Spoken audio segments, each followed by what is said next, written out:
Hi, everybody. It is Monday, February 6th, I think. Had to look at the calendar there real quick. And I wanted to put together just a quick bit of ancillary information to go along with the reading that you're going to be doing for Unit 3. One of the subjects that has held my interest forever and ever is that of unemployment, and that's going to be the topic of discussion. Actually, the topic of discussion will be a couple of different things: unemployment and inflation. Listen, there's a lot of good information in there, but the bottom line is this. Unemployment is something that we have dealt with forever and ever and ever. My first economics class was back in 1977. Okay, that's how stinking old I am. Freshman year, 1977. This little bitty doc walks into the classroom and he goes like this. Now listen, 30 years from now, when people ask you what you talked about in economics, tell them nothing. All we ever talked about was unemployment, inflation, and economic growth.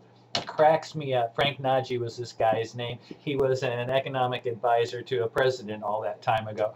Anyway, it's amazing that we are here 30 years later, right? Well, actually, for me, 35 years later, and we're still talking about unemployment, inflation, and in later chapters, we're going to talk about economic growth. You know, we see information in there about unemployment, and and our authors talk to us about the ravages of unemployment. Let's take a quick clip from the headlines today. News is out that unemployment is down. That's great. We're hovering, I think, a little under 9%, first time in years and years and years.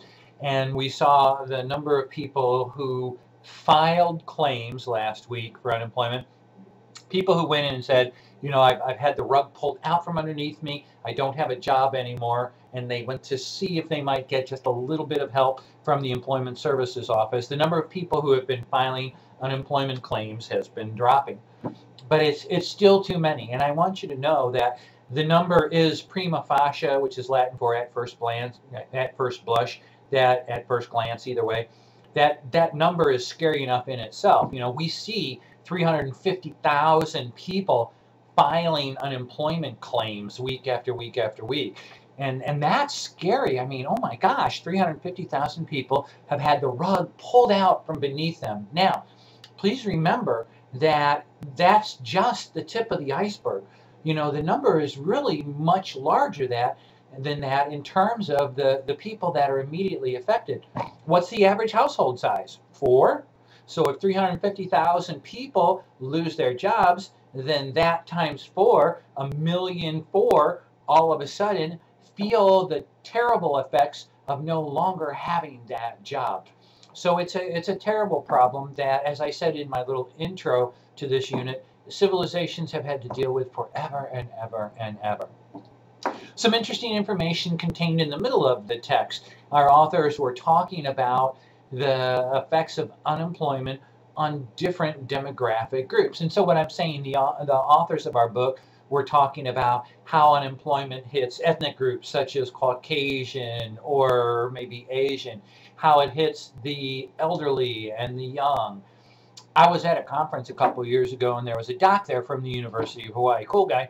He studies unemployment rates in the indigenous populations.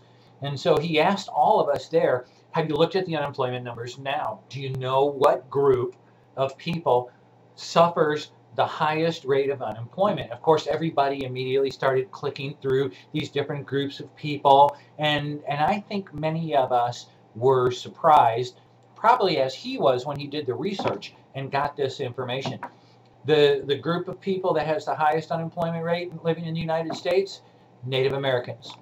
Did you know that? I wouldn't have guessed that. I didn't guess that.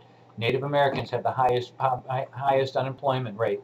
And this is true of all those people living within the country's borders around the world. We could look very specifically. People living in Alaska, you know what the highest unemployment population is? It's the Inuits, the people who've been there forever and ever. For the people in Australia, Aborigines, the highest unemployment rate. So it's something that we see occurring in countries all over the world. Now, on to just a brief snippet about inflation. You know, if you guys are watching the news, you're going to hear the reporters talking about inflation. And whenever they do, they're going to roll their cheeks up and their face up, and they're going to make this look like they just tasted the most sour thing in the world. You look at them and you think, oh my God, they're going to pass a kidney stone. Well, here's why. When inflation happens, prices are going up. And that means on average, everything that you and I are trying to buy day after day after day is getting more expensive. The jeans you're buying are getting more expensive. The bread you're buying is getting more expensive. The milk you're buying getting more expensive. Everything, okay? Everything's getting more expensive. And so inflation is a problem that all of us deal with. And again, it's not just you and I individually. It affects us professionally also, right? Because when prices go up, business owners see those same high prices. They're paying more for their equipment, they're paying more for their supplies, they're paying more for everything. Well, okay, dig into the study of inflation. At the beginning of that, you see a neat little discussion of how inflation really chews into our purchasing power, which is telling you and me this. If we're not lucky, if we're not getting big raises year after year after year, that increase in prices, that's going to cause you and I to have to do things differently in our personal and professional lives. Okay, so chapter 8, of course, is one of my areas of interest. I hope you enjoy the reading there. I'll look in on your threaded discussion questions because I hope I've got one that's going to cause us, pardon me, this is a real informal video, isn't it? Obviously, if I'm burping, I apologize. It's something that's going to cause us all to consider what's happening in the world around us. Well, I'm going to let you go here. In a minute or two, I'll post an announcement about some other things related to the class. Enjoy this reading, ladies and gentlemen.